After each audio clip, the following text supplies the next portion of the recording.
Hello. Oh, can you hear me? Okay. Just a first acknowledgement. We acknowledge and thank the members of the Treaty 7 and the Blackfoot Confederacy on whose lands we stand today. Welcome to all of you here in person and our members out there and their guests that are joining us via live streaming. My name is Patty Johnson, and I am Vice President of the Prairies with the University Women's Group. I am going to give now greetings from our National President, who is in Newfoundland. Hello, everyone. It is a real pleasure to join you with the CFUW members of the Prairies, along with the VPs, Vice Presidents Patty and Vice President Joy, and the RDs, Amy, Mary, and Pat. And we together look at the issues of the interest to CFUW. Like you, I am excited to be here. I am excited to be here to join in your innovative Prairie Event, knowing that your members do not have to brave the prairie chill, and I do not have to dig out 3 meters of snow. I can only imagine. I look forward to seeing you in Ottawa in June. Grace. So what I'm going to do now is call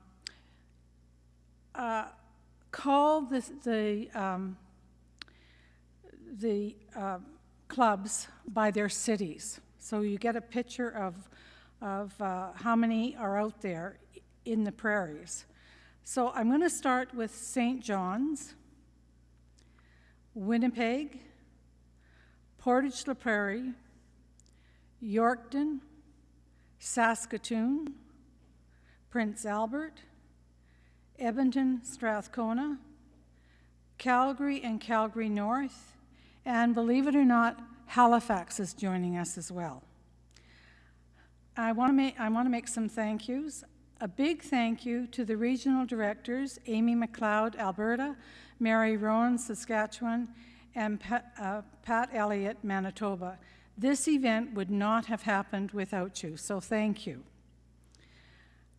And a huge thank you goes out to Trevor Potter, pastor here at the McKillop United Church, for saying yes to me when I asked him if we could host this event here in this beautiful sanctuary.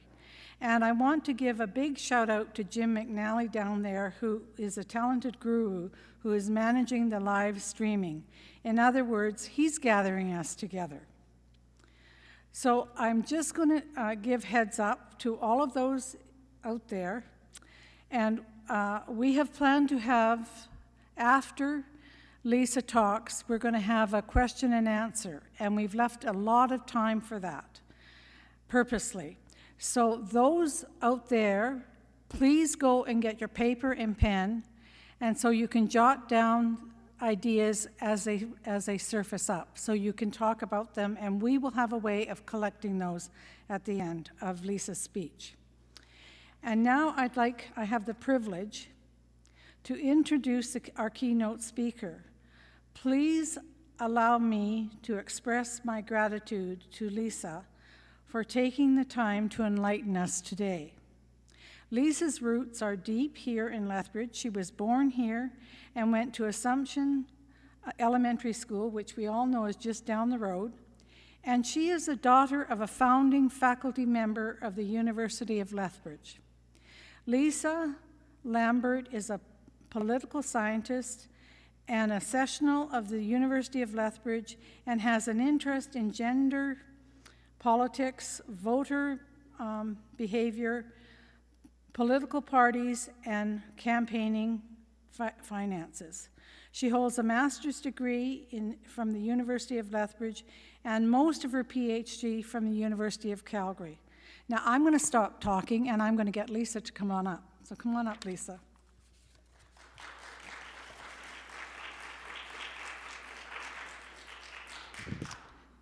Thank you. So I'm using some technology that I'm just going to get started here. Okay. I think we're good. As soon as it comes, there we go. So I have my phone here, which I'll be using to advance the slides. So I want to tell you that in advance so you don't think I'm sitting and doing texting or something. I'm delighted to be here today, and thank you so much for the invitation. It has allowed me to think about, again, the idea of women in politics and why it matters. Patty mentioned that I did not complete my PhD, and I did not complete my PhD because I had this great opportunity in 2015 when the NDP won government in Alberta, and my friend Shannon Phillips became the Minister of Environment and Minister responsible for the Climate Change Office. And I said to her, "What can I do for you? How can I help?" And she went, "I need you to run my office." So I thought, okay, that'll be fine. I can run an office for a very busy cabinet member, and I was running her MLA office. And I can totally keep writing my PhD. And I totally couldn't keep writing my PhD. So I quit the dissertation, and then I just decided recently that I'm just too old to go back to it. So I've maintained teaching at the university and working for Shannon. It's been a great delight for me because then I can do things like this, and I'm very happy to do so.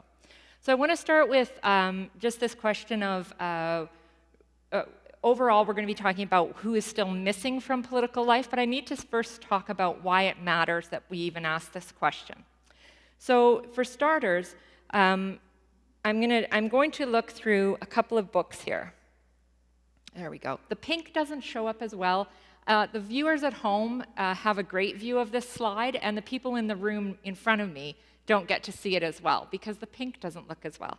What I've done is chosen 3 books that I'm going to sort of frame a lot of what I'm talking about because they are all from great authors, but also because they have great titles.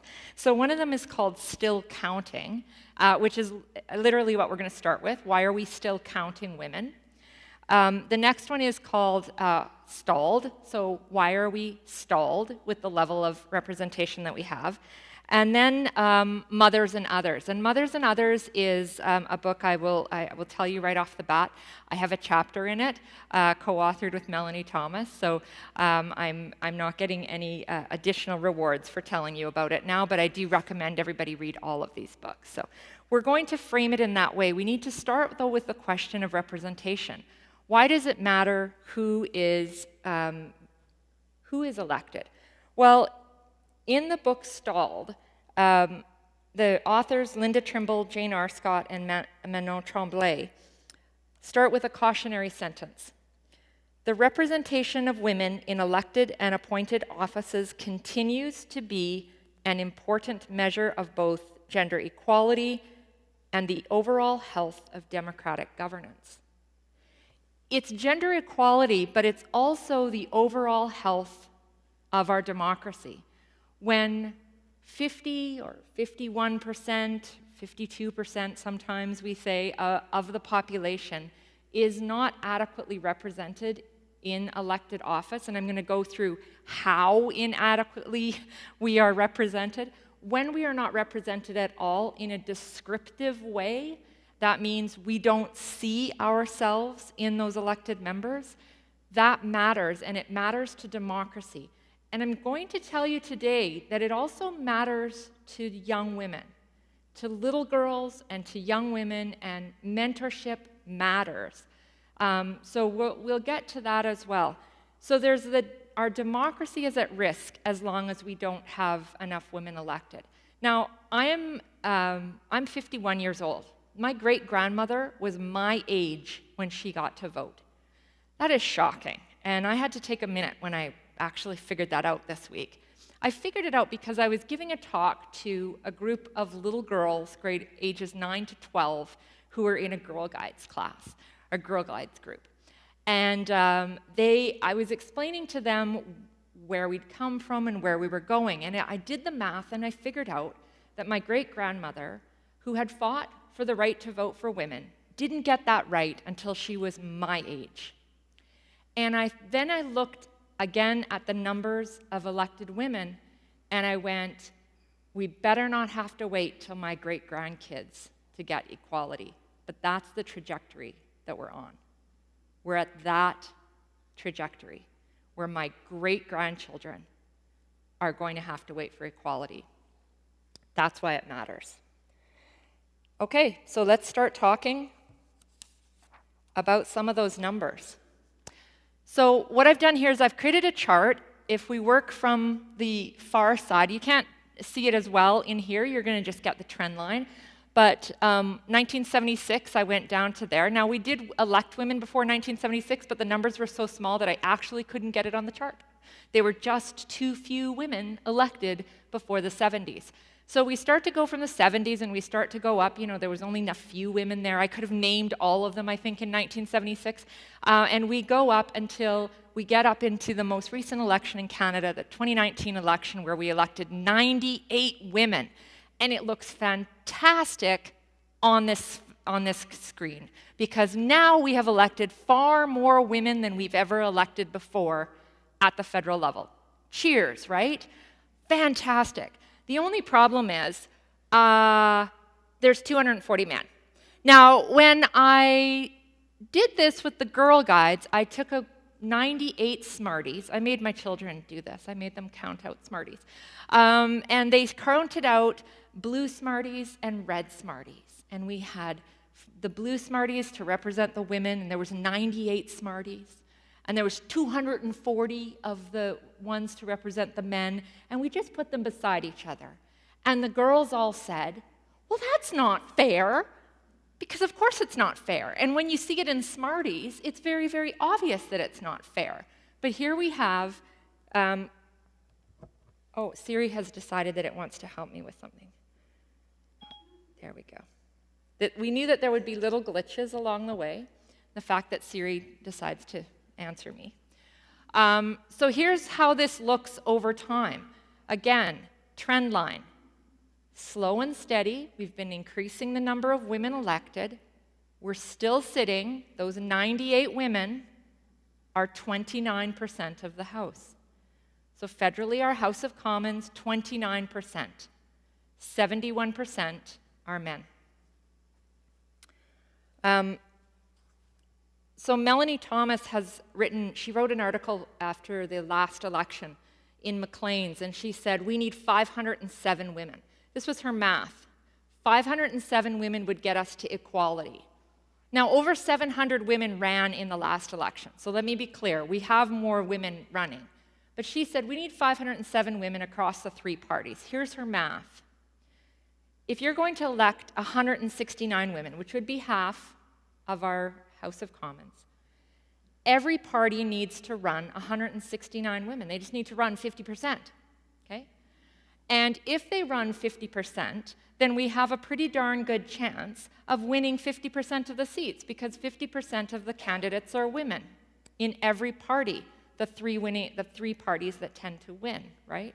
So she said, you just take 169 and you times it by 3, it's 507. We need 507 women. And she said, and I recall this so strongly, please don't try to tell me that in a population of some 35 million, we can't find 507 women who are capable and qualified and willing. We're going to come to each of those things in just a minute. What does it look like province by province? Well, this kind of shows you different provinces. Overall, we've got 29% are women. In some provinces, we're quite bad at this. In other ones, we're better. PEI, I'm sorry, you have 0 women. In other provinces like BC, Quebec, even the territories, you've got 33% are women. That's the highest, 33%. Keep that number in mind, 33%, 1/3. 1/3 starts to play a bit of a role here. So if we think about it, the reason I argue that it may be my great-grandchildren who hit equality is because we are just past halfway to equal, right? If equality is 50%, we're at 29%. We're just past halfway to equal. So people say, well, that's the federal level. Lisa, don't worry about the federal level. Women don't necessarily want to run federally. Those are not the issues that women care about. Okay, let's test that.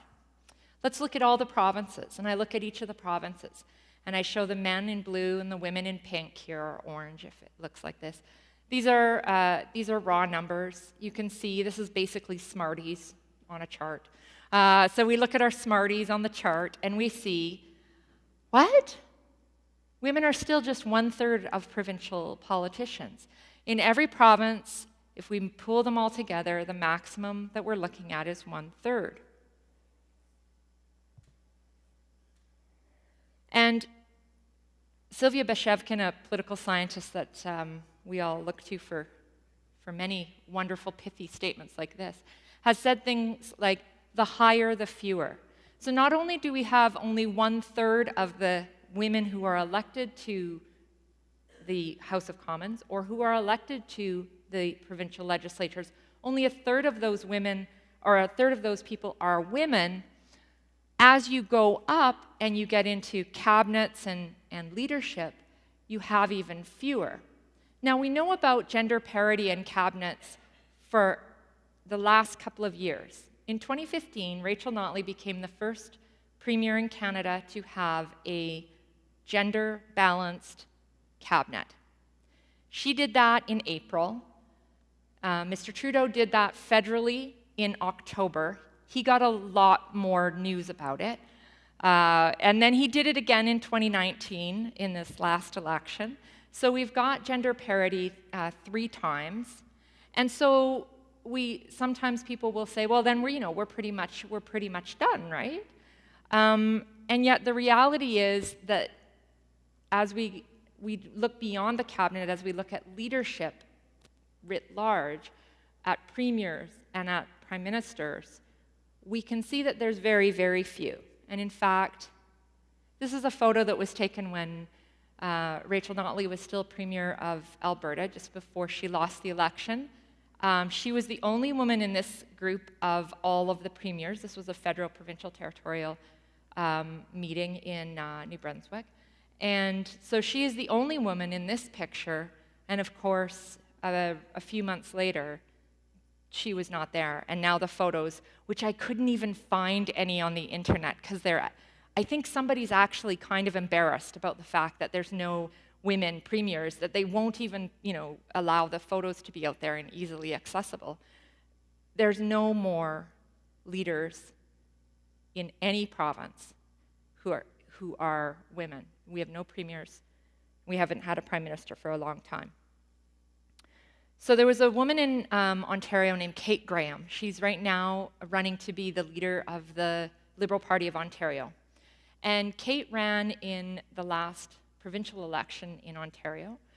She did not win her seat, but she started to have some questions about what was going on, and she actually went to seek out each of the women who have been premier in Canada or prime minister, and she wondered if she could speak to some of them.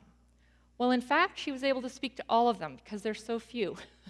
So she made a video series and a podcast series that's really quite tremendous. Here's just a short clip from it.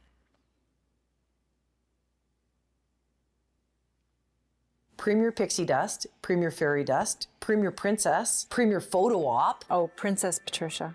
I could get that a few times. Don't go on television again without your lipstick. She is not a nice lady. Hi, I'm Kate. In 2018, I ran in the Ontario provincial election. I knocked on thousands of doors. I lost. After the election, I started looking into the experiences of women in Canada's most senior political roles. More than 300 people have served as a prime minister or premier in Canada. 12 have been women. We've had more than 3 times as many first ministers named John as we've had women. So, together with Canada 2020, I decided to meet as many of these women as I could. I walked with them, I talked with them. I listened to them. Turns out there are some eerie similarities to their stories. Women tend to reach the top only when the chances of failure are highest. We call this the glass cliff, when you rise up only to fall down. Women tend to last about half as long as men do in the role, and when they run for re-election, they lose. Why is this? Welcome to No Second Chances, where we explore the experiences of the 12 women who have served as a First Minister in Canada. We traveled all across the country to hear directly from them, and trust me, they had a lot to say. 12 women, 3 decades, 1 journey. This is No Second Chances. So I highly recommend both the podcast and the video series. It's really worth it to spend time listening to each woman's experience. We're going to come back to glass cliffs and the lack of re-election, but I want to talk about one thing, and I saw some of you react to it, so I think you might want to talk about it too. We've had 3 times as many Johns as women at the premier's level. Really? So we've been able to find 36 men named John who could be premier, but we've only found 12 women. And the 12, keep in mind, includes Kim Campbell, who wasn't a premier. She was a prime minister. So the name No Second Chances is the fact that none of those women, after they served 1 term, won. None of them. None of the first ministers were ever re-elected. Well, not ever re-elected. Let's say this. They were not re-elected in the next campaign. We still hold hope for Rachel Notley because there's a possibility she'll be re-elected in a few years, so in 2023. But all of the other women have left politics and won't be running again. So 3 times as many Johns.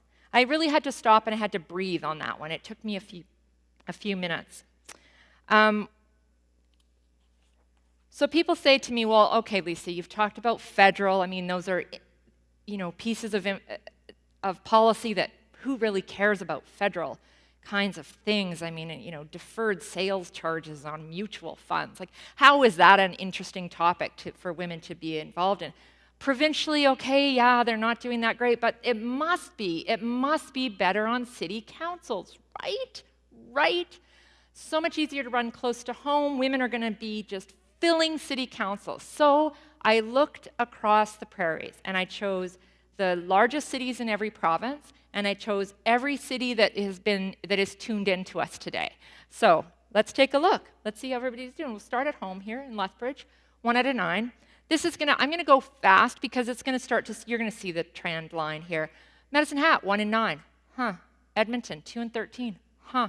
These are the number of women elected, just to be clear.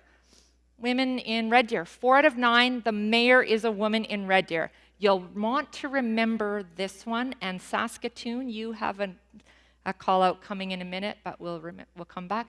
Calgary, 3 out of 15. Prince Albert, 2 out of 9. Regina, 3 out of 11. Here's Saskatoon, the only one with gender parity. The only one with gender parity. Moose Jaw, 3 out of 7. Yorkton, 1 out of 7. Sorry about that. Winnipeg, 5 out of 11. Steinbach, 1 out of 8. I think it's the 4th biggest city. That's why it's on here. Brandon, 1 out of 11. Thompson, 3 out of 8. The mayor is a woman. Thompson, Manitoba, 4th largest. I guess that would make Steinbach the 3rd largest. Portage-la Prairie, 2 out of 7. 15 cities I looked at, 38 women, 145 councillors, 26%. We're still not hitting 33%. We still can't meet that 30% barrier. We're not getting over it. We're not getting over it at the federal level, the provincial level, the municipal level.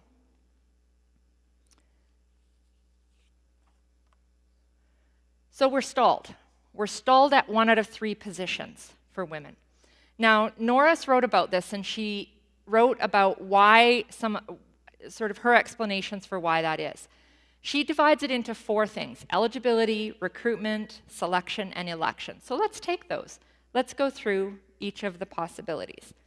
So let's talk about first eligibility. Here's the thing. It doesn't take much to run for politics. And I apologize to the politicians in the room and on the airwaves. I'm sorry, but there's very little eligibility requirement. You must be a citizen of Canada. You must be at least 18 on election day. You don't have to be 18 beforehand. You must have nomination papers signed. In some places, like most municipalities, my municipality, for instance, you only need 5 people on that nomination signature that have signed on. Other places have larger amounts. That's the lowest, 5. But the highest isn't very high. It's certainly not a particularly difficult barrier to jump over. And you can't be ineligible because of previous electoral convictions. Okay, that's like such a small number of people. Like, there's 2 or 3 guys, and there's no women who, eligibility is not the issue, okay? Women are eligible to run. All right, let's talk about elections. Are elections the barrier? Well, Melanie Thomas has written this: political scientists have looked really hard for evidence that voters discriminate against women candidates in Canada, and we just can't find it. This means that while Canadians might hold some pretty sexist views, it doesn't keep them from voting for women candidates as readily as they vote for men. And in fact, this article that I've posted here from 2019, it's Sevi, Errol Bundock, and Blay published an article in Canadian Journal of Political Science. They asked and answered a question in, I think, the best title that I've ever seen: do women get fewer votes? Question: no. No, women don't get fewer votes.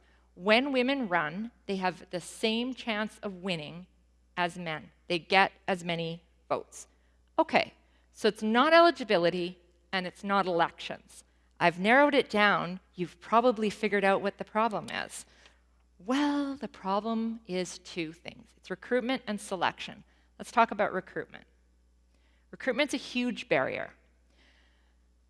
Some of the main writers on this are a group out of the US, Lawless and Fox. Sometimes they publish as Fox and Lawless, sometimes as Lawless and Fox. Eligible candidates who receive the suggestion to run for office are significantly more likely to consider a political candidacy. People need to be asked. They need to realize that other people see them as being politicians and being capable of running. So they need to be asked. So here's the problem. We don't ask women enough. We are much less likely to ask women. So here's what Lawless and Fox found. They studied women in the pipeline. So these are women who are highly educated in the right part of their career. They're lawyers, they're educators, they're all community activists. They're people who would make great politicians. They studied this group of people, both women and men. And they said, have you ever been asked by a party official to run? Just 16% of these women had ever been asked, but 25% of men, 9-point spread. 20% of women and 29% of men, 9-point spread, have been asked to run by an elected official. So party official, very low. Elected official, a little bit higher. And 23% of women and 31% of men, an 8% difference, have been asked by a non-elected political activist. So the people who should be out there recruiting, party officials, elected members, party activists, are disproportionately asking men to women. They're asking more of the men who look eligible to them than they're asking the women who also look eligible. But women are less likely to be interested in running as well.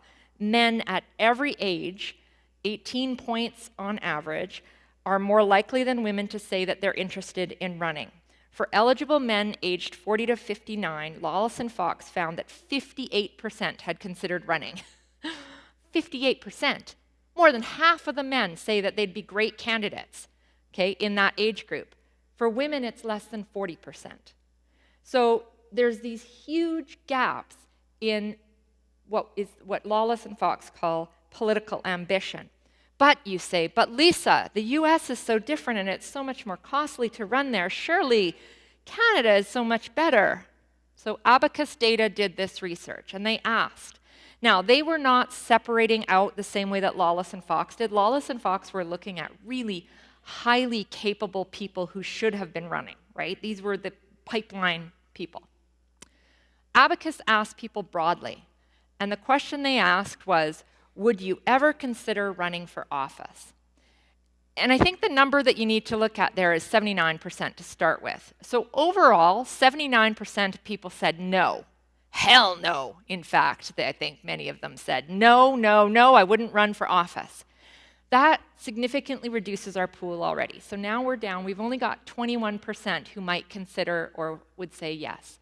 So 15% said they might consider it, and 6% said yes, they would run. They would consider, they would run. There's differences, though, for men and women. Of those 21% who might consider, there was far fewer women. They're disproportionate again. And who was considering it? Well, young people and men. So, of those 21%, 28% of them are men. 28% of men and 15% of women said they would even consider it. So this is small. The pool of people who should be able to run is reduced by the people who would run, and then of those ones, we're not asking them, Lawless and Fox say. So they ask why, Lawless and Fox ask why that is. What is it about for women? So this is their work in 2010. They identify one simple thing, not simple, but one thing, gender socialization. And they break it down into two things. They say, first of all, the women's perceptions of what their own politically relevant skills and traits were was problematic. Women tended to say, even when they had advanced degrees, they were right in the right part of their career, they were excellent speakers, they would say, ooh, no, I don't know enough. I need to do this or that, or I'm not smart enough, I don't know enough, I wouldn't be a good politician. Men in similar, even lower levels of readiness were much more likely to say, absolutely, I'd make a great candidate. So women's perceptions of what it took from themselves was skewed. The other thing that women had some perceptual differences in, that was socialized in, so I'm not blaming women for this, I'm saying socially we have created this. Women saw the mechanics of elections, campaigns, and politics as being much more difficult, things that they couldn't do, they thought. So they said, I wouldn't be able to raise as much money. Women don't raise as much money. They said, I wouldn't be able to get as many votes. Women don't get as many votes. And I'd have all these problems, except I told you already that women get the same number of votes, right? Women also raise the same amount of money. Women don't have any difference in being able to raise money. These are perceptual differences. So women are perceiving that they would have a harder time, that the mechanics of it is more difficult. But the reality is that it's not there. But this is why women are less likely to see themselves and as politically ambitious. Okay? This is a gendered socialization that we've done for years, I guess. There's a variety of reasons why, and Lawless and Fox also suggest a few solutions. So one of the solutions they suggest in another one of their pieces in 2013, it's called Girls Just Want to Not Run. It's a PDF, it's available online, it's very easy to find. They look at the gendered gap in young Americans' political ambition, and they say, here's the thing, models are important. Young women need to see women modeling being in politics. They need to see women in politics to believe that they could be in politics. This is true with anything, right? I mean, really, this is the whole notion of socialization. I feel like I'm, sort of explaining sociology to a number of people who understand sociology. This is sociology, right? People look to role models, and they need to see people doing the thing that they could imagine themselves doing in order to imagine it. So in order to imagine more women in politics, we need more women in politics. We've got a bit of a bind. You're seeing it, right? You're seeing the difficulty. Because we know then that women win. They can win as often, they get as many votes, they can fundraise and succeed as often as men. They need to be helped to understand how to compete. For many women who run for politics, or who even won't consider running, this political ambition gap that Lawless and Fox look at, women will say that they're not competitive, or that they don't want to be competitive, or that they see electoral campaigns and the whole notion of politics as being a level of competition they don't or wouldn't enjoy. So some of the research that's been done with who goes into politics has found that women who've come from competitive sporting backgrounds, and I don't think I have to explain this to our friend Maria here, who came from a competitive sporting background, women who have competed at high levels of sport are more willing to consider running for politics. So if we are out there trying to find our 507 women for all these parties, we need to be looking to sports and high-level sports, especially sports that women are doing post age 12, because that seems to be a sort of an important age group after that in which they're still doing it. So those of you who are involved in sports, I'm making call-outs to the people in the room. Craig, when you're involved in high-level sports and in the activity and organization of sports, we need to be using those groups of people as potentials for politics, because those are a group of women who are more likely to consider running. So recruitment's an issue. Selection, it's also an issue.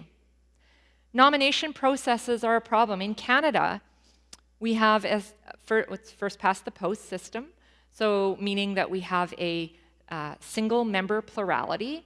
One person is chosen from each riding to win. The inbred sort of incentivization in that kind of a process is that every party will try to pick the person that they think is most likely to win. And for many of them, who they think is most likely to win looks like a white, straight man, because that's who's won so far. Remember, role modeling is important. So each party is incentivized to choose the straight, white, middle-aged man with 2.5 children and a dog named Rover, because that's who's won in the past, right? So there's this built-in problem. Nomination processes, then, are an area in which there's a great deal of opportunity for getting more women. And that's why Melanie Thomas talks about the need to have 507 women, 169 from each party. Every party should find a way to get half of their ballot be women. But some political scientists have gone a little further. They've said maybe there should be quotas. Now, when I mention quotas in a Canadian audience, I tend to get the look of, and the clutching of the pearls. Quotas? We can't possibly have quotas. Most of the world lives in a country that has quotas for women. I'll repeat that. Most of the world lives in a country that has quotas for women, either party quotas or legislative quotas. Most of the world. There's a professor named Rainbow Murray. She does have the best name in the world. And she wrote she wrote a journal article called Quotas for Men, reframing quotas as a means of improving representation for all. Her argument is so challenging that I love making every one of my gender and politics classes read it. And they get really worried and upset, and that's exactly what we want, because it shocks them. She says, don't have minimums for women, have maximums for men. Here's the line she uses, which I think we should all have tattooed somewhere. calls for a normative shift in the problem of overrepresentation, arguing that the quality of representation is negatively affected by having too large a group drawn from too narrow a talent pool. That's the part I want. So, like I've said, in many countries of the world, we have quotas. So, Professor Murray says, let's put a maximum number of men because we've got this, limited talent pool from which to choose. But let's look at what quotas do around the world. Now, this chart isn't incredibly easy to read, but it's the top 15 countries in the world for women's representation. And you can tell that Canada's not on it. In fact, Canada's not in the first 50. Canada is number 58 in the world, okay? 58. That's as of our most recent election, because this is the Interparliamentary Union, ipu.org. You can go to it. They keep an updated, ongoing list of countries of the world and what the representation levels are. So Canada's at 58. The United States is at 82. I'll remind you that we're just over 160 countries in the world. So really bottom of the barrel. There's a couple of reasons. Every one of these countries that are in the top 50, or at least in the top 15, Rwanda's number 1, by the way, if you're trying to see which one it is. Every one of these countries have quotas, and they have a different electoral system than we do.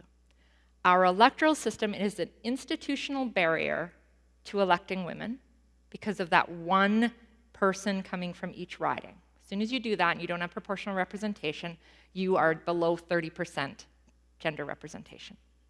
If you want to get over 30%, you got to change your electoral system. But quotas make a difference as well. And so in many of these countries, we have over 50% because the quota is at least 50%. Okay? Or sometimes it's 30% and they get 45% or something like that. They have different ways of doing quotas. They have party quotas, legislative quotas. There's Canada at 58, right between the great countries of Albania and Estonia. Countries with more elected women have quotas. It's just that simple. So I used to be one of the pearl clutchers. I used to be the person that said, I want to win on my own accord. Now I think I'm not waiting until my great-grandchildren are born or my age in order to have equality. We need to do something different. Something's not working. Okay, so I've talked about all of those 4 things that Norris talked about. Eligibility, elections, I said those 2 don't matter. Recruitment, I said matters a lot, and selection matters a lot. Those 2 things are important. But I've given you a bit of an idea that there might be something else at play as well. So what about re-election? So if you remember from that video clip from No Second Chances, women's careers are shorter. They're about half as long in politics.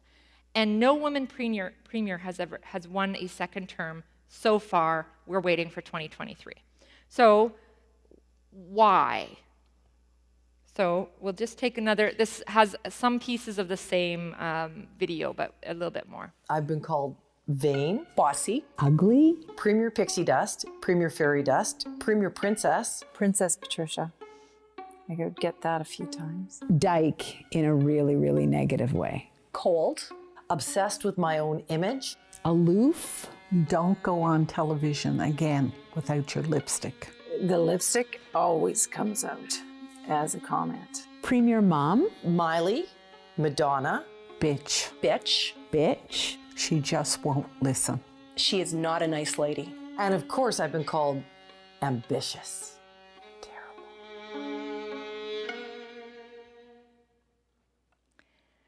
So again, I really want to push No Second Chances. It's available online, and I hope everyone has a chance to watch it.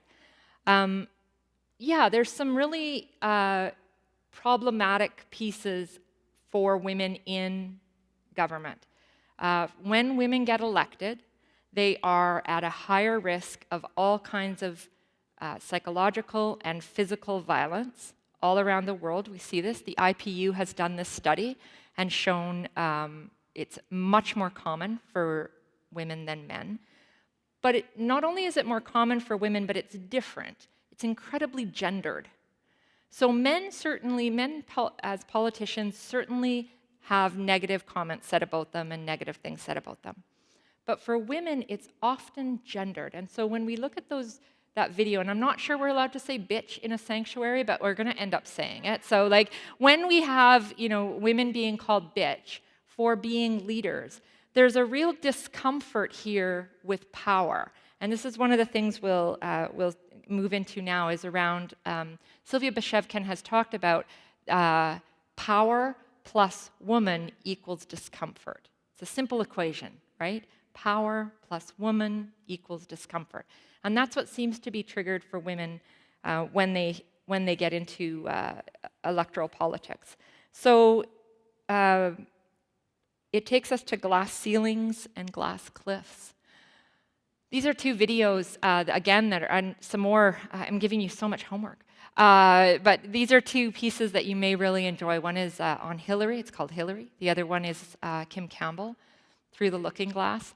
I make my class watch Through the Looking Glass every year. It's really worth it.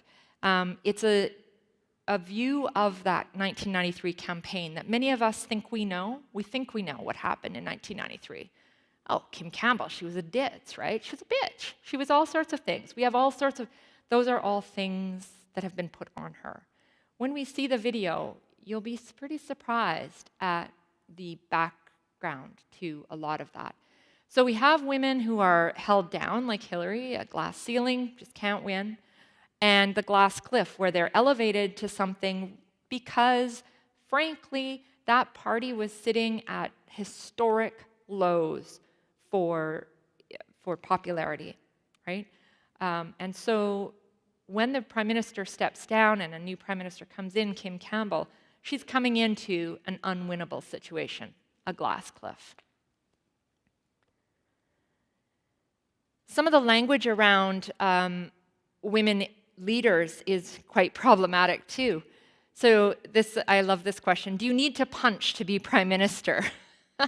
Now, of course, Trudeau he sits in this sort of strange situation, doesn't he, in which he's both tough as a boxer, but also Peter MacKay called him out this week on Twitter for doing yoga, because yoga is what women do. And he was feminized and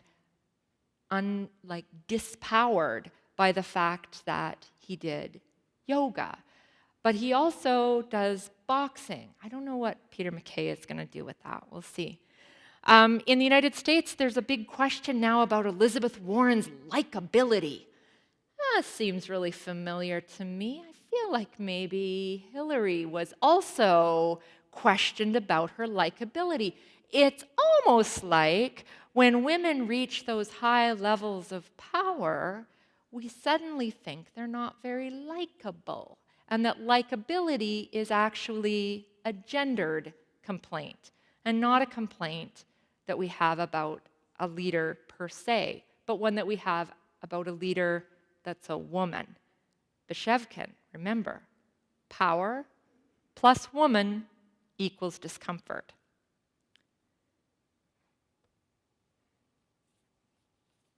Oh, actually, I'll go back just a second. Yeah. Linda Trimble has written quite a bit about this. Linda Trimble and Jane Arscott did the Still Counting. I encourage everyone to read Trimble's work broadly. She's got a whole group of people at the University of Alberta who've studied for many years the media representations of women leaders. It is fascinating and it is disheartening. So if you want a really sad read before you go to sleep one night, read something that they've written. But what it points to really is that the media plays a role in gendered socialization, right? So there's a reason that women don't think they belong in politics, and part of it is that gendered representation. I'll move a little quicker now because we're getting close to the end here. When we looked around, this was very recently, the question was, I would feel very comfortable with a woman as head of government in my country. And in Canada, we saw that on average 59%. That was the highest level, 59%. In other words, 4 out of 10 people don't feel very comfortable with a woman as leader of government. I can't even show you the numbers below, because below France we got into like Germany and India, and places that have women as leaders are very uncomfortable with women as leaders. So in some ways, Canada, the UK, and the US are really talking about some sort of theoretical woman. Because it's not about the women that are in power. It's theoretically I'd feel comfortable. I just don't really like Elizabeth Warren. Or I don't really like Hillary, right? Or I didn't really like Kim Campbell. She wasn't a good enough candidate. So what we see then is that, as well, there's a gender difference here, that men are much less likely to be comfortable with a woman in charge than women are. But even the highest level, women in Canada, 65% would be comfortable. So there still remains 35% of women out there saying, wouldn't be that comfortable with a woman in charge. So part of my talk was supposed to be about who's still missing. So obviously women are still missing, but certain kinds of women are very much missing. I'm going to talk about these 5 groups broadly, and each of them rather quickly, because really we don't have a lot to say about them because not many have been elected. Let's start with LGBTQ. So of course we remember famous ones, the sort of one-offs, the firsts, the Libby Davies, right? Who's one. We've had our first transgender mayor of a town in Quebec was elected, Julie Lemieux. And then we've got the ML gays from the Alberta caucus. They self-named, including Estefania Cortez Varga. It's really uncommon, quite frankly, to have LGBTQ people and women elected. Kathleen Wynne, a lot of the argument against her was incredibly gendered, but it was incredibly homophobic, like incredibly so. And so when she says she was called a dyke, she doesn't mean like once in a while. She means like hundreds and hundreds of times a day in social media, on comments, on media reports of her. It was really the most common kind of thing that happened with her.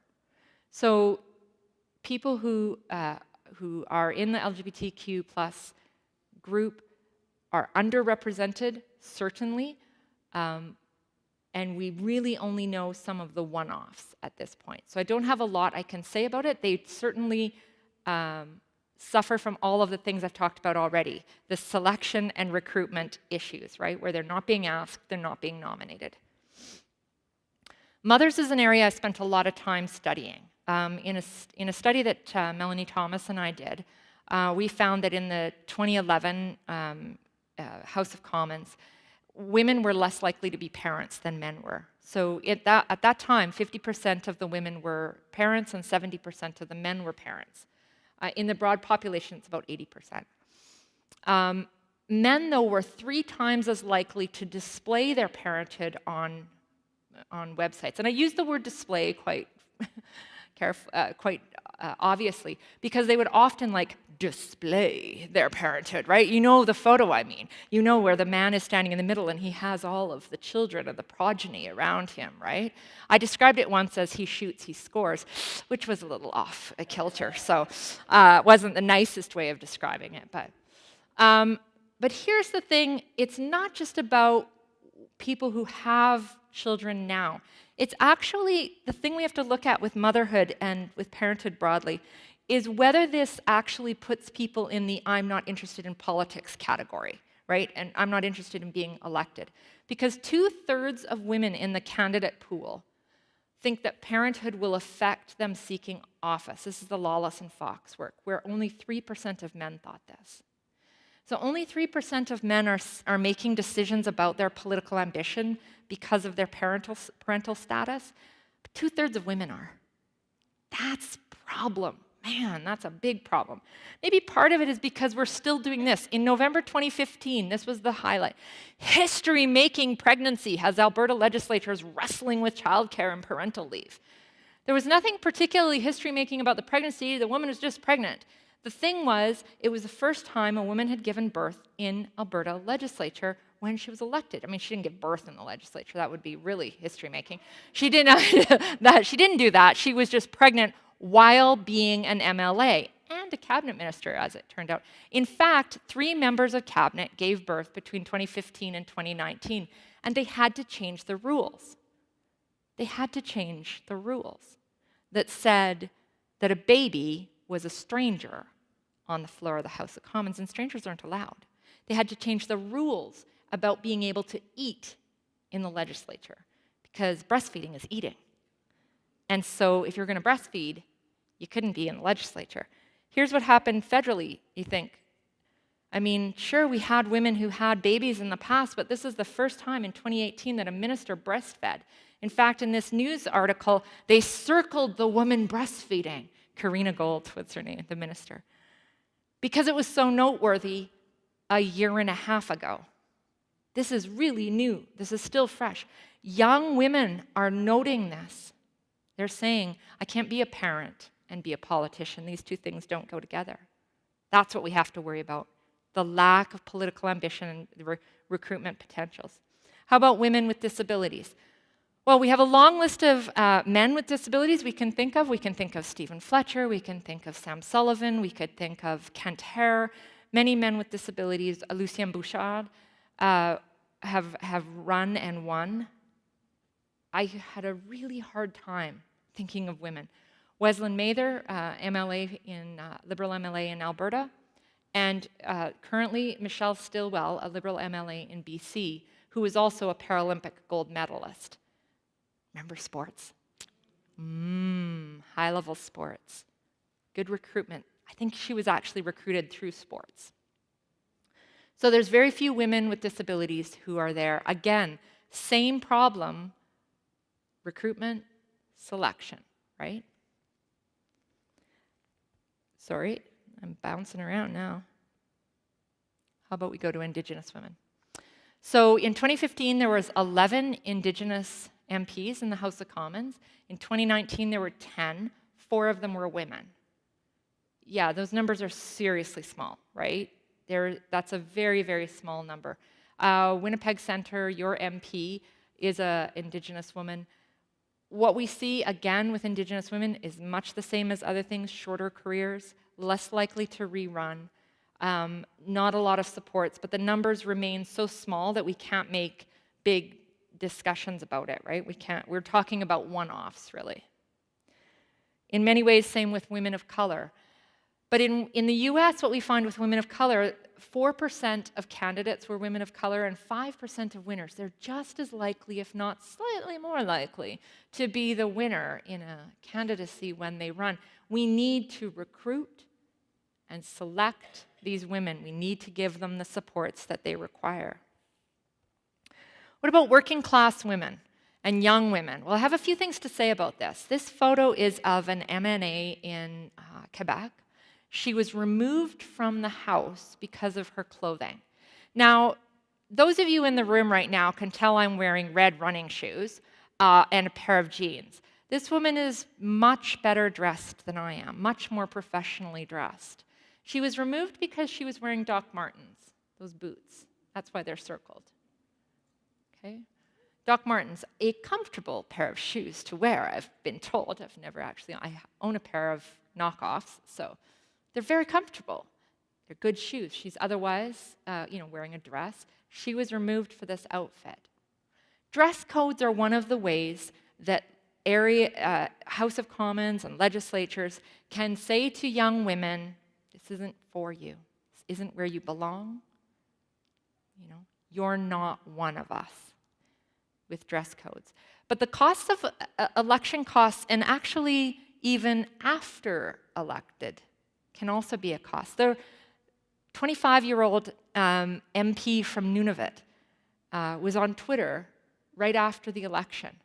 She had flown from Nunavut to Ottawa, had to borrow her mom's credit card to get the hotel room in Ottawa because she didn't have a credit card. She was 25. Like, not everybody has a credit card at that age, right?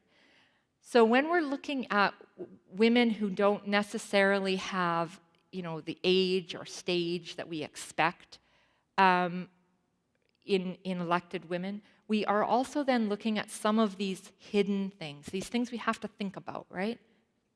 How's she going to buy the clothes that she needs to fit the dress code? How's she going to get the first few months? I remember after Shannon Phillips was elected, who's my boss, and watching, I believe, somewhere, after she was elected, we had to pay for the first few months of her flights back and forth on our personal credit cards because the Legislative Assembly just didn't have the time to get credit cards to everybody right away, right? I mean, these are just some of the things that happen, and you just have to start to do that. What happens if you are, especially flying from Nunavut, and a young person? So if we're going to get young women and we're going to get working class women, we have to start to think about some of these things like election costs and dress codes. But we also have to think about social media and dating. Young people date by online. They do. Now, if you're a young person, so we have an MLA in Alberta who's about to turn 25 years old. He's about to have his 25th birthday. And he's been elected twice. So he was elected when he was a very young man.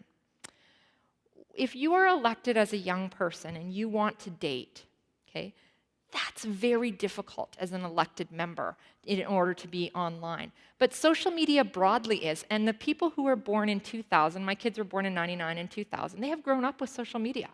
And we as a community, as a country, have to start to come to terms with social media from childhood. And some of the things that my young children might have put on social media when they were 12 or 15 or 18, I can't imagine if my journals at that age were exposed to people, how horrifying that would be.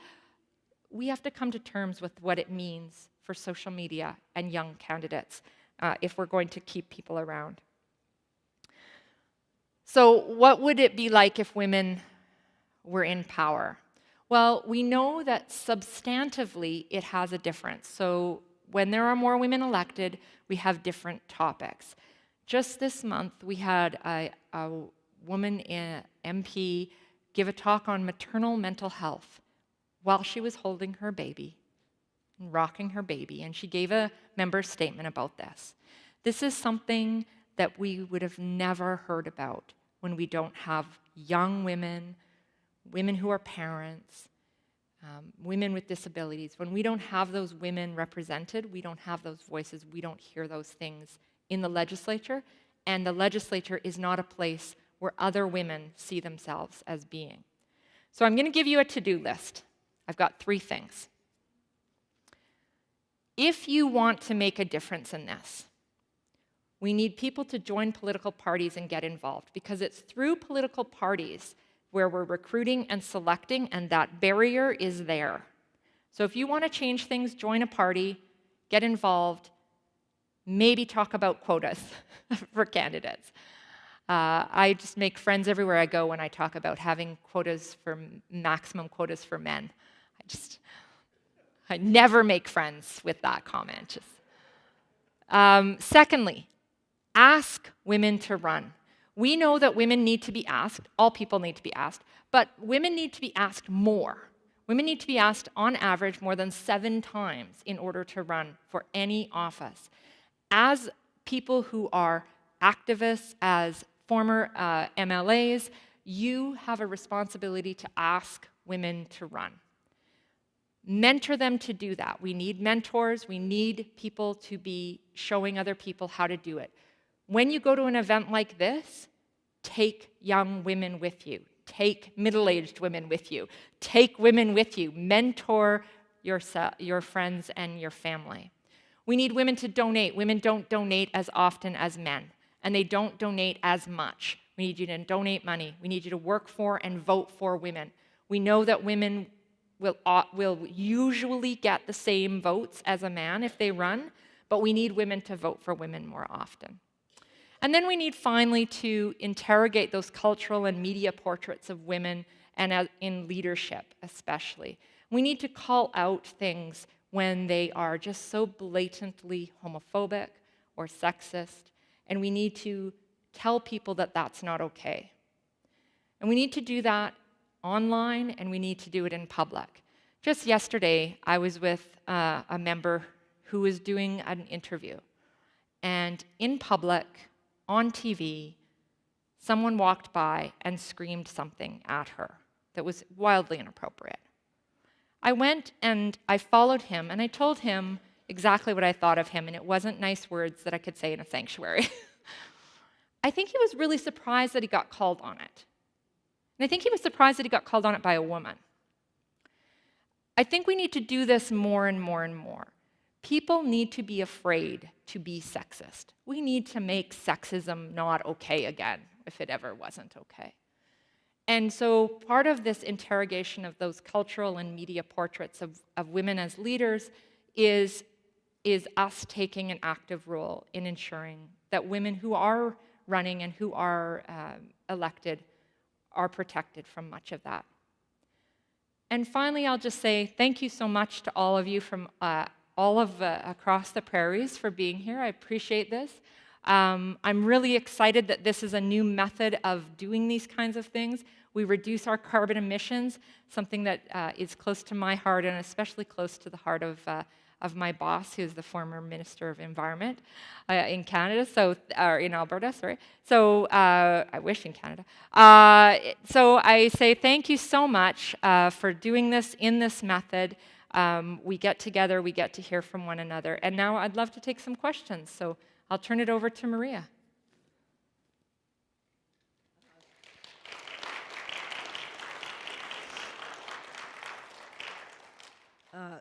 First of all, thank you very much, Lisa. That was a fantastic presentation. And I'm going to ask the ladies here if you have a question. And while you're thinking about it, I do have a question. So if women are elected, and I am thinking currently of the Alberta legislature, there are women there who are not speaking up. And I will not say it's any of the women in the opposition party. So if we're voting for women, we need to have women who are not afraid to vote. How do we do that?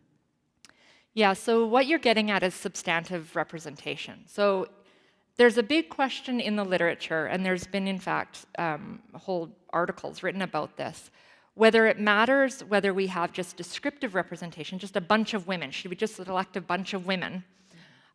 Or should we look specifically to elect women who will speak for women, right? So that are feminist women or that are, in favor of sort of getting more women into politics or even identify, themselves as being a member of this group. It's a definite debate. Here's the thing that I come to. I think we need more women because we need some women to be wrong.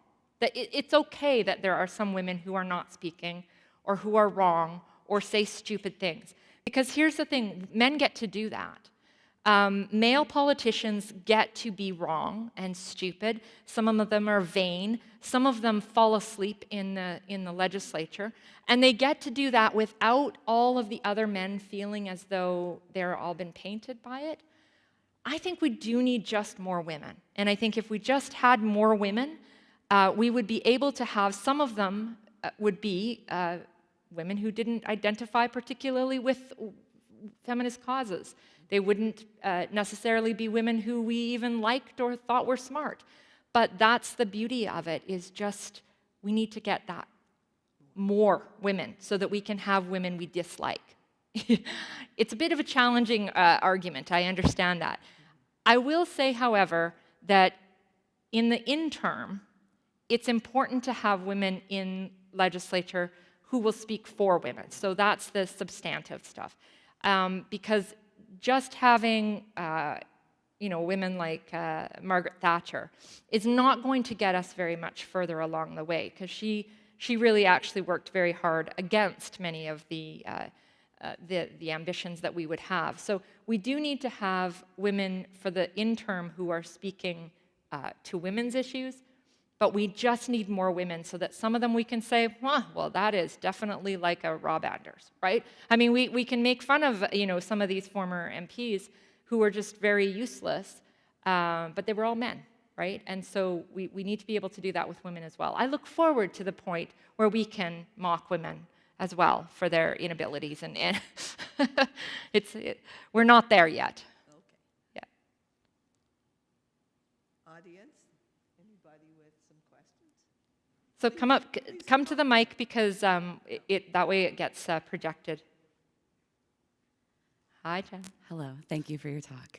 I actually have kind of two questions, but they're on the same theme. So you mentioned that the stats show that women can raise money just as effectively as men, but are there any demonstrations of data that are on intersectional oppressions faced by men and faced by women, and the differences in being able to fundraise on those pieces? So I'm thinking particularly like, can men living with disabilities fundraise better than women living with disabilities, or women of color versus men of color? And then on that same theme, I'm wondering if there's any differences between women running or being selected for nomination in rural ridings versus men running and being selected for nomination in rural ridings, touching on the financial piece as well. Yeah, those are great questions. Those are the kinds of questions we want to see master's students taking on. So we're Jen is a former student of mine and a very well-known political activist, so I thank you for that question. You're absolutely right that there are intersectional differences for women. The problem is there hasn't been much research on it because there just simply aren't enough numbers, right? We're talking about handfuls of numbers, and they're one-offs, and they're not good ways. But we know that women who come from a working class background, or women who don't have a lot of rich friends, have a more difficult time fundraising, right? Necessarily so. Because you start fundraising with the people around you that you know, and you need to get a certain amount of money out of those people and out of family in order to do that. So if you don't have that, if you don't have a group of wealthy friends, many of us don't, right? And so if you don't have that, it does put you at a slight disadvantage. When we look at the research that's been done on fundraising for women, it really is at the levels where they're already at that sort of ready to be nominated level, right? So you've already got a smaller group of women. You've got this smaller pool because they're not the group coming from the could be recruited. They're coming from the have been recruited and have been selected group. So it's not, we just don't have the research yet. I think that more research could be done on it and should be done on it. It's an excellent question. In terms of the rural versus urban, yes. Not only around fundraising, but just around electability broadly. And Louise Carbert has been doing most of this work out of New Brunswick. And what it looks like there is that rural ridings are still much more likely to be electing men. Where women are doing better is urban ridings. Okay? I mean, I don't think that this would strike us as horribly odd, because sometimes, I mean, I live in a rural community, so I'm going to be very cautious about this, but we choose to live around people that we are like. And so absolutely, urban communities become a different kind of collection of people than a rural community becomes, right? And so the urban group is much more likely to be a group willing to elect a woman, and where women are you're more likely to have professional women there who would consider running, that kind of thing, right? Again, you go back to that recruitment issue of who are you finding to run in these ridings. So the more rural a riding, yes, the less likely women are even being nominated to run. So necessarily less likely to raise money. There is less money to be raised in rural communities. Great questions, though. Excellent master's degree.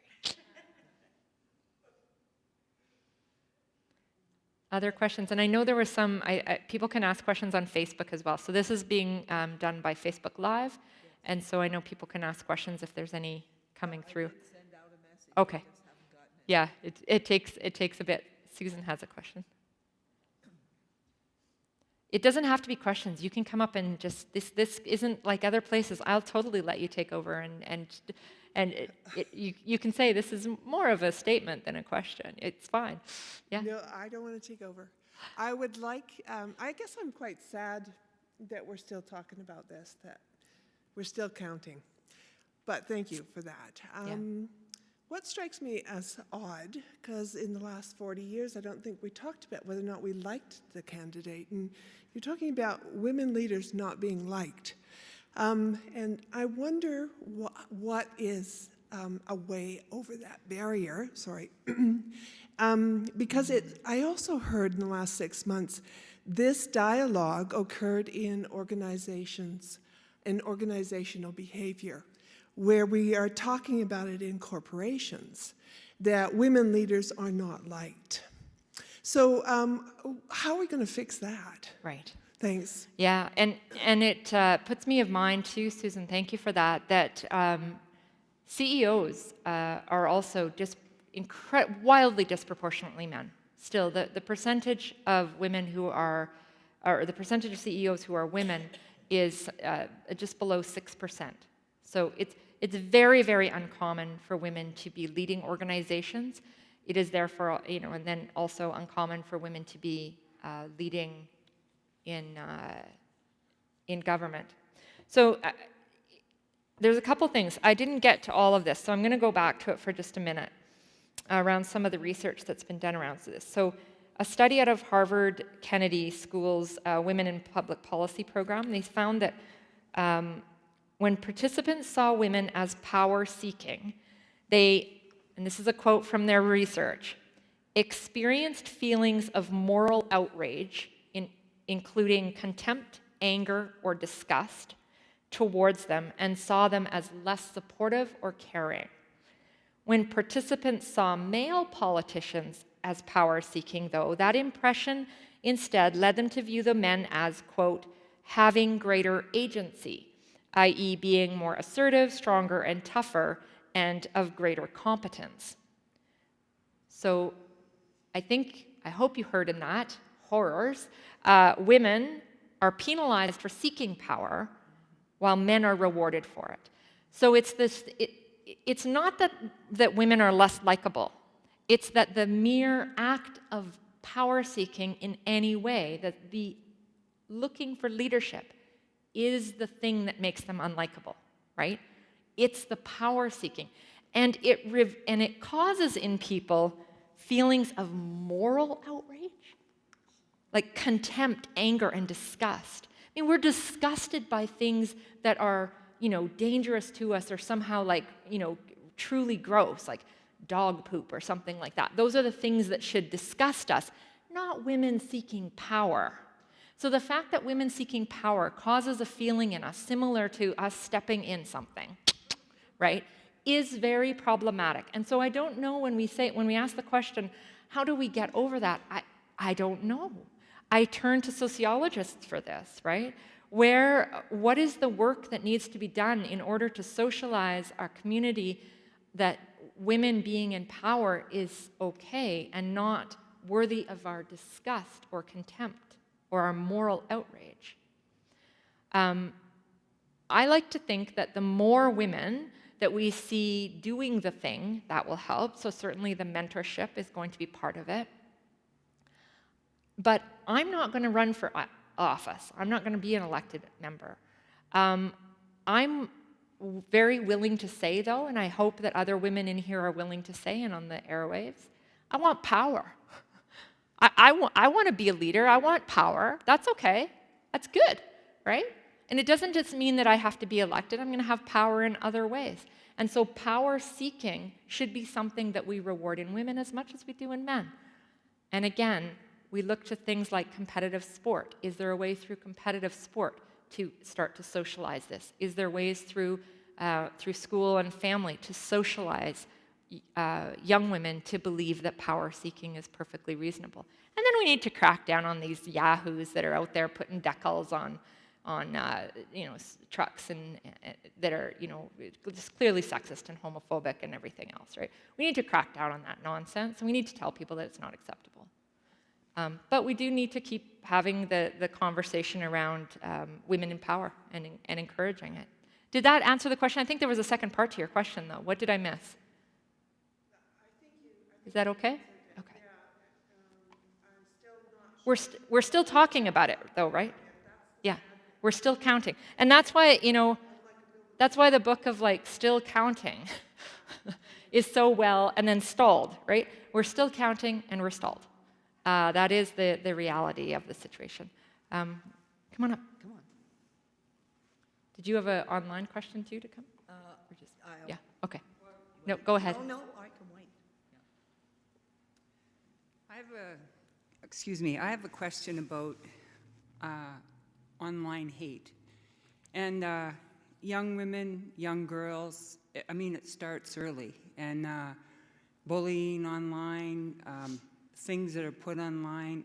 How do women in politics survive that whole process? Not only death threats, but such disgusting things.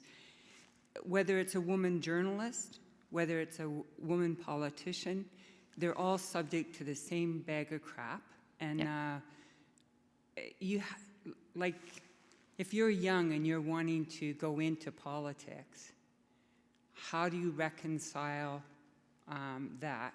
Knowing you might have a young family, all of those things, Sure. if you could speak to that. Yeah. Oh, I could speak to that all day. I'll try not to, really, Maria. She's like, oh God, don't talk about it all day. My simple answer, we need rafts of bitches.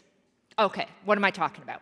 We need rafts of bitches. That's what we need. So otters get together. When a group of otters get together, they raft up together. They all kind of link arms when they're floating down together.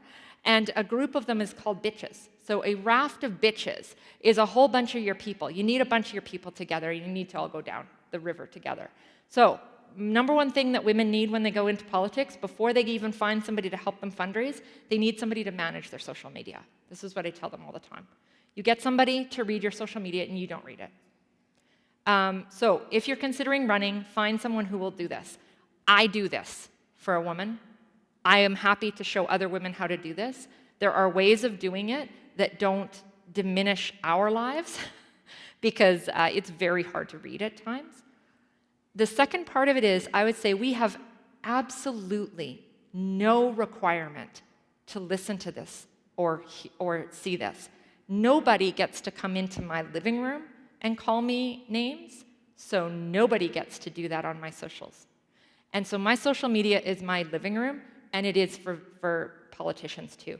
So no politician, woman or man, needs to entertain people on their Facebook or on their Twitter feed or on their Instagram saying stuff, block, block, block, block. Just keep blocking. We have to take all of the oxygen out of these people. They are not given room to do this. And so just like you wouldn't let them in your living room to come say nasty things, you don't let them in your social media. And you don't have to read it, you get your raft of bitches to do that. And the reason I use, and I say raft of bitches, there's actually a group of people led by Amanda Bittner and a couple of others that are political scientists, and they actually, and there's a number of other people that are involved in it as well on Twitter, and when they need their help, they hashtag raft of bitches. And we all just pound. So somebody says something stupid, and then somebody else says, oh, I need my raft of bitches. And we all just pile on and make that person's life unlivable. And so they then leave Twitter generally after that. Because there's zero tolerance for this. Zero, right? If someone's gonna be an idiot in my living room, they're out.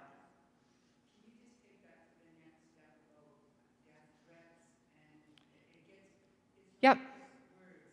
Sure. Death threats need to be reported to the police and they need to be investigated. Yep. Yep, absolutely. Those are the protocols that our office follows and other offices whenever anybody talks to me about it and asks my advice. Very few people ask my advice, just to be clear. But when people ask my advice on this matter, I will very freely say to them, have zero tolerance for hate and hatred, and immediately report all threats. Now, most threats, so in the past with the politician that I work for, when threats were made, sergeant at arms or police or whatever would investigate. They would talk to the person who had done the threat, and the person would say, and they were always a man, and they would say this over and over, "Oh, I didn't mean it to be a threat." So I don't know what they think that they're saying, but they think that they're not meaning it as a threat, right? And so the guy that I confronted yesterday, he, was pretty pleased with himself in front of his child that he'd yelled nasty things. And, maybe that's what makes him happy in life, but he has no access, right? And should get no oxygen. And what he said gets no oxygen. So get your raft of bitches, block everybody and keep them out of your living room. Phone the police when there's threats. Zero tolerance. We just can't let this go on. I've noticed in some, there's a few places now where they are actually blocking comments on news reports. There's a number of news medias that they simply cannot keep up with the homophobia, sexism, and racism that happens on stories, not just about women in politics, about any kind of Indigenous issue, is just, it's unbelievable racism, right? So they just have to stop comments entirely sometimes. Sometimes you just have to close your doors in your living room and say, everybody out, party's over. And if women feel, if people tell women that they have to have access to them through social media to do this, I would just say, then just shut down your social media. Like, okay.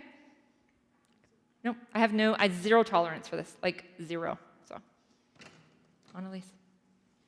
Thanks, Lisa.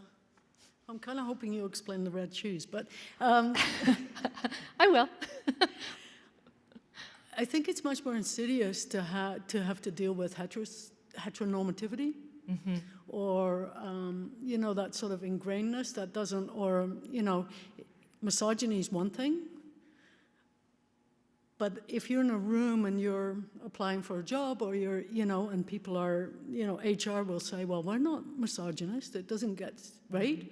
While they all, reject the woman who has way more qualifications, right? And it's the same, I think, in my own personal life. It's, homophobic, blatant homophobia. I can kind of deal with that. I know how to deal with that. But you look along your friendship circle, and you get all this heteronormativity. And I think that's way more insidious, and it's way harder to deal with. Because we don't want to see our own biases, right? And we all have biases. We have our settler biases. We have our, color biases.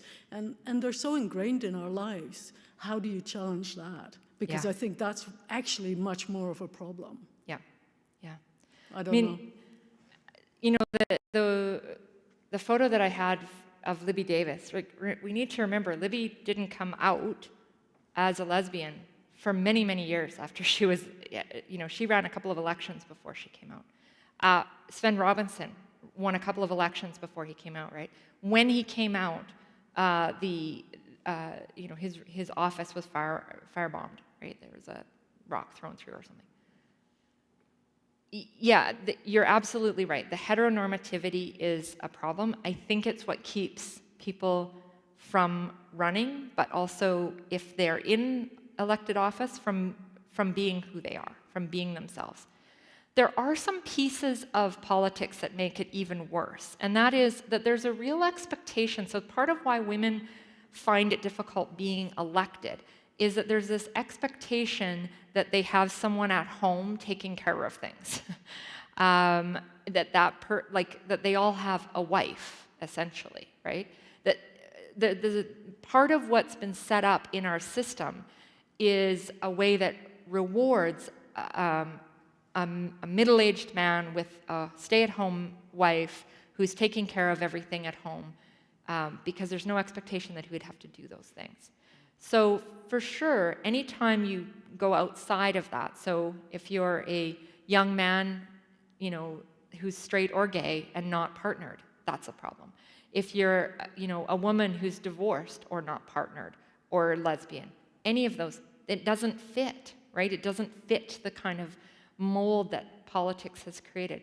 And so certainly that's part of what we need to keep interrogating. When I say that last thing to do, where we interrogate those cultural expectations of what is a politician and what is a politician's life. How should they conduct themselves?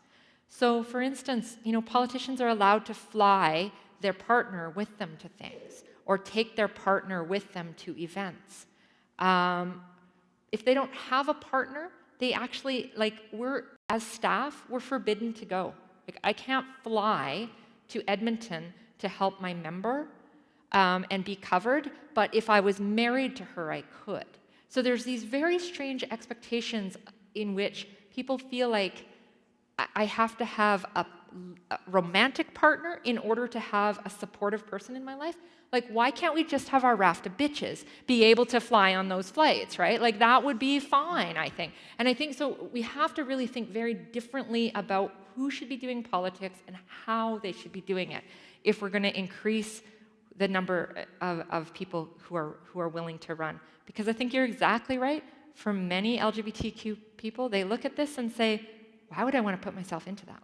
Why, right? And that's what many women say to me. Why would I want to put myself into that? That's the part we have to keep interrogating. And we don't need to blame the people who are saying it. I don't blame young women and LGBTQ people.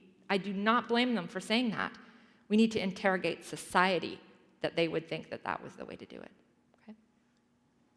Oh, my red shoes. I should talk about my red shoes. So I like science, and there was some science done around speakers, specifically women professors, who wear red shoes. Red running shoes.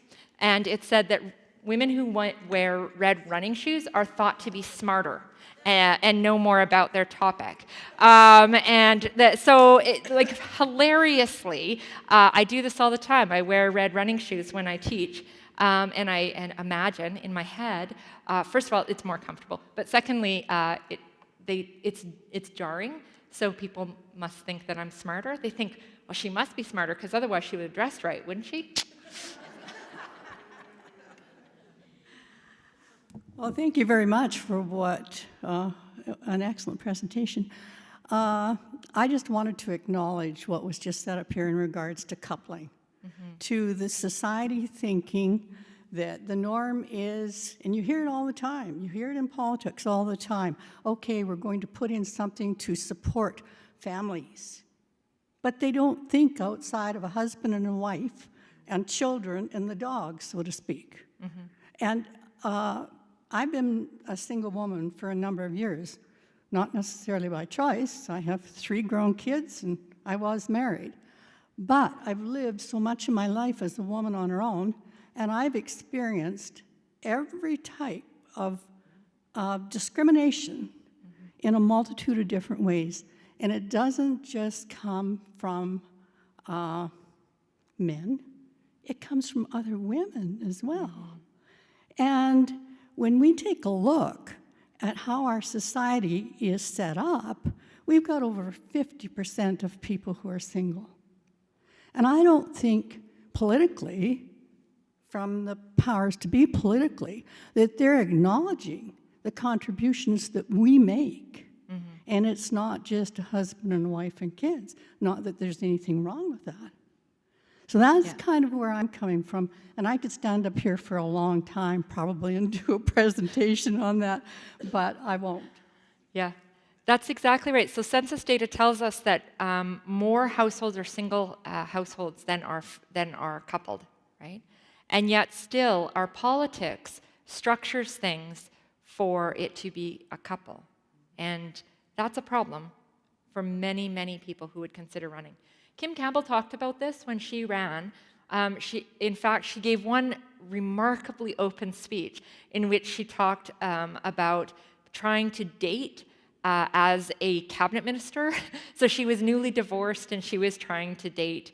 And she said that the volume on the dating life of the single cabinet minister was a very thin volume. So she talks about it in that video with Kim Campbell. It's a lovely description of it. But she talks quite a bit about the complication that she found being a twice divorced woman and how people responded to her and what they expected from her, right? And what they didn't expect, yeah. And so part of what we have grown up believing or, having been told over and over about Kim Campbell is really a lot of those media and opposition depictions of her based on the fact that she was a divorced woman, a single woman. There must be something wrong with her, right? Yeah. So we're not going to change things unless we keep interrogating those social values in the community. Maria, Anybody else have a question? No? Okay, I'm going to make a couple of comments. Sure.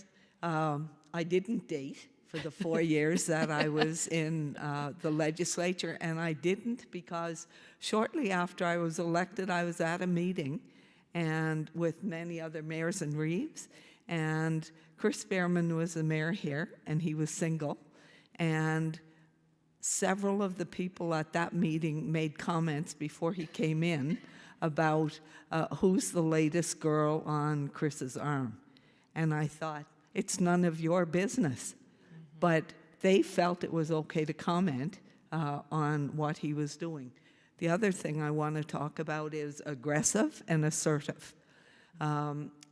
When I worked for the federal government, I was a parole officer for 20 years, and I wore running shoes when I was in the community, and I was given a direct order not to wear my running shoes because the district director thought women should be in high heels. I was in the community with parolees, and I had to fight it through a grievance procedure, but the men in our office all wore running shoes, and nobody had a direct order not to wear running shoes. So that was one thing. When I first interviewed for a job with the federal government, it was with Transport Canada, and I was a single parent, and the people who were interviewing me knew that I was a single parent, and they asked me in the interview what I would do if anything happened to either one of my kids. I knew that if I said I would go and look after them, I would not get the job. And I said, I have friends and I have relatives here in the community who will help me. The reality was, my real answer was, I'm going because they're my kids. And now I would have said, and what would you do if it was your kid? Because you shouldn't be asking that question. But it's about the socialization, and I keep thinking that we as moms and caregivers need to be doing more work. The reality is men have to do work about respecting and valuing women in our society. And the same thing happens in terms of women in politics. It shouldn't matter if you're a mom with a brand new baby, or if you have an adult child living at home, or you have anything else going on in your life. You stepped up to represent your constituents, and that's your job. And everything else is also your job. And it should be the same for any man who's in politics, and it isn't. They all have somebody else that's taking care of the rest of the world for them. And I didn't have a partner, but my daughter looked after all of my at-home stuff for me, but she couldn't come. If I needed her to come to Edmonton, I was paying for it for her to come. And as Lisa said, it shouldn't be a married partner. Who's that person in your life that gives you the support that you need? That's who it should be, who's going to travel with you if you need somebody to help you. Just a few comments. Yeah, yeah, absolutely. Well, I mean, Barb and I had a number of times where we had to transport Shannon's kids to Edmonton to see her, and either by flight, and we would, we had to pay our own flight, or by travel and by road, and had to pay their own, because the kids get to be considered the plus one, but not the person taking the child, and the children were below the age at which they were allowed to fly alone at that point. My daughter was over 18, so yes, she wasn't. Daughter over 18, not counted, exactly. These gendered expectations of parenthood remain a problem for people considering politics, and it's it's quite common for people who are door knocking, for women when they're door knocking, to be asked if they're a parent and then, who's going to take care of the kids. That's actually really still common. What's interesting in the research is that there's no good answer for a woman. So if a woman doesn't have children, and so is not a parent, she's actually considered at the lowest end. She's the least trustworthy, right? So the woman can't win. If she has children, she's seen as being probably like dually divided and will likely be pulled away by children, right? But if she doesn't have children, then she's seen as sort of that cold, heartless kind of a situation. And so when people are sort of, layered, the male candidate with children is the most trusted. That's why he displays all of his children, right? That's the branding behind that. But the woman without children is seen to be the least trustworthy of any of them. So it's really a damned if you do, damned if you don't situation for women. We have to really start to interrogate again this notion of parenthood and politics. Parenthood can go along with politics, but politics is the thing that has to change. The way that we do politics needs to be different, especially for people who are traveling far distances. So if they're a long way away from the legislature or a long way away from Parliament, that additional time is problematic. Now, when I was working on one of the articles, the one that Melanie Thomas and I did, we interviewed politicians from all parties and across all of Canada, and we interviewed some of their staff about why they made choices to put certain pictures on Christmas cards, on websites, on materials that they handed out. And in all of the situations, I found it just really fascinating that the women over and over, so just to give you a little insight into our research, what we found was that the only women who presented their children were conservative women. There was only 3 of them, and they all had children who were over 18. So no woman presented her children on Christmas cards or websites or anything like that if the children were under 18. And when we asked about why that was, over and over, the women would tell us because of safety concerns. Now, this was at the same time as I was looking at the website of the then leader of the Liberal Party of Canada, Justin Trudeau. He wasn't Prime Minister at the time when I was doing this interviewing. And he had the full names and full birth dates of his children on his website. Like, really, really easy to steal identities when you do that, when you make it that simple, right? He had the full thing out there. And Nathan Cullen, who ran for the leadership of the federal NDP, he said to me, he had twin children when he ran who were, I think they were 2. I can't remember if they were 2 or 3. Is it 2, right? I think they were 2.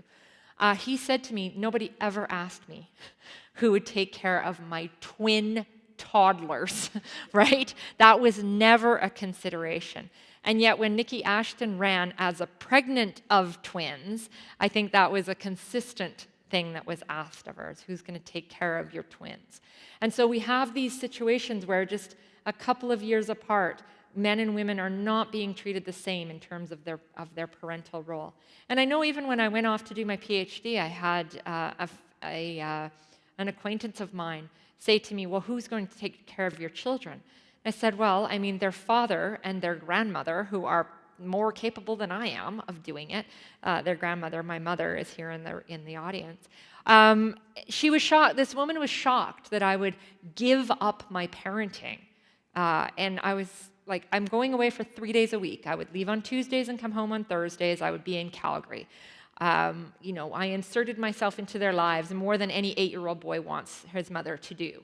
And they had a grandmother who they adored and loved and who was there for them constantly. And yet the concern from this woman was, you're giving up your parenting. Again, the language of this, we have to start interrogating it and calling question to it. So it's not only women in politics, it's, anytime women are seeking any power, right? It's the power seeking that makes people feel the disgust and the moral outrage, the clutching of the pearls.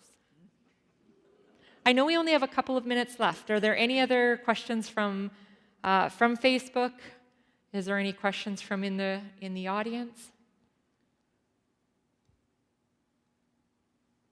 There's a young woman back there who should be asking me a question about how to get into politics. No? Lisa, on behalf of us all here and everybody online, I just want to thank you so much for such a wonderful presentation. You've certainly given us food for thought, you've educated us, and we've got our to-do list. So just a little something in appreciation. Oh, thank you so much. Thank you. Wonderful.